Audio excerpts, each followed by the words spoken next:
वर्णिवेशरमणीय दर्शनम मंदहासरुचिराननाम भुजम पुचितम सुरु नरोत्तमैर्मुदा धर्मनंदनमहं विचिन्तये।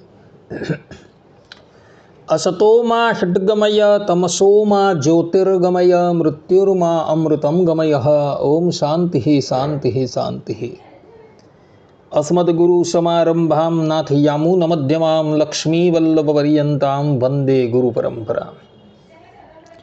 આજની જ્ઞાન સભાની અંદર પધારનારા બધા જ ભગવદ્ ભક્તોને વેદાંતાચાર્ય પુરાણ ઇતિહાસાચાર્ય એમ એ ફિલોસોફી શાસ્ત્રી રાકેશભાઈના હેતપૂર્વક જય સ્વામિનારાયણ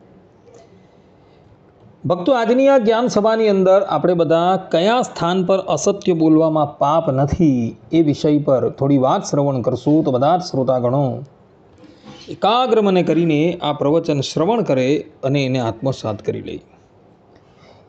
તૈતરીય ઉપનિષદમાં વેદ ભગવાન કહે છે કે સત્યમ વદ, અર્થાત કે હંમેશા સત્ય બોલવું જોઈએ।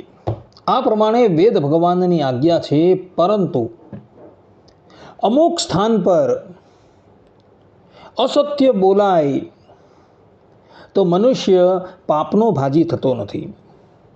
જેમ કે વશિષ્ઠ સ્મૃતિના 16મા અધ્યાયના 31મા શ્લોકમાં महर्षि वशिष्ठ कहे छे कि उद्वाह काले रतिसम प्रयोगे प्राणात्यये सर्वधनापहारे विप्रस्य चार्थे यनृतम वदेयुः पंचानृतान्याहुरपातकानि।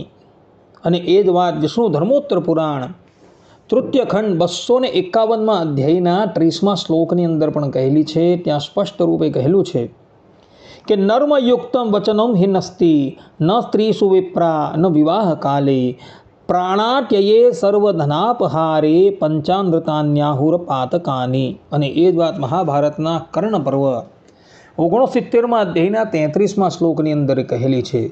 અર્થાત કે લગ્ન કાળમાં સ્ત્રી પ્રસંગના સમયે કોઈના પ્રાણો પર સંકટ આવવાથી સર્વસ્વનું અપહરણ થતી વેળાએ તથા બ્રાહ્મણના હિતને માટે અસત્ય બોલવાથી પાપ નથી લાગતું।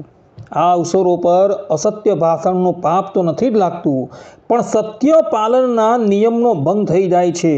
સત્ય પાલનના નિયમનો ભંગ ન થાય આને માટે ઉપર જણાવેલા અવસરો પર ચૂપ રહેવું, કાંઈ બોલવું જોઈએ નહીં। આ 5 અવસરની ઉપર કદાચ અસત્ય બોલાઈ જાય તો દોષ નથી, એવું વશિષ્ઠ ઋષિ તથા વિષ્ણુ ધર્મોત્તર પુરાણમાં માર્કંડેય ઋષિ કહી રહ્યા છે।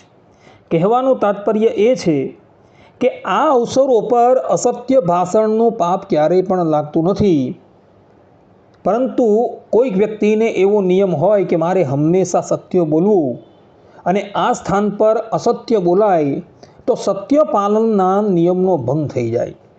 તો સત્ય પાલનના નિયમનો ભંગ ન થાય માટે ઉપર જણાવેલા આટલા સ્થાનો પર મૌન થઈ જવું, પરંતુ કંઈ બોલવું જોઈએ નહીં, એવું વશિષ્ઠ ઋષિના કહેવાનું તાત્પર્ય છે। માટે ભક્તો આ વાત જે છે એ બધા આત્મસાત કરીને રાખે। જે સત્યવાદી લોકો છે એ સત્યવાદી લોકોએ આટલા સ્થાન પર કદાચ અસત્ય બોલવું પડે તો એ અસત્ય પણ સત્ય જેવું થઈ જાય છે। માટે આટલા સ્થાન પર અસત્ય બોલવામાં ક્યારેય પણ પાપ લાગતું નથી।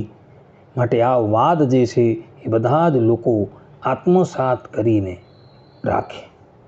આટલું કહીને હું મારા પ્રવચનને અહીં વિરામ આપું છું। સર્વે સંતુ નિરામયઃ, સર્વે સુખીનો ભવંતુ, સર્વભદ્રાણિ પશ્યન્તુ, મા કશ્ચિત દુઃખ ભાગ ભવેત। અસ્તુ। જય સ્વામિનારાયણ।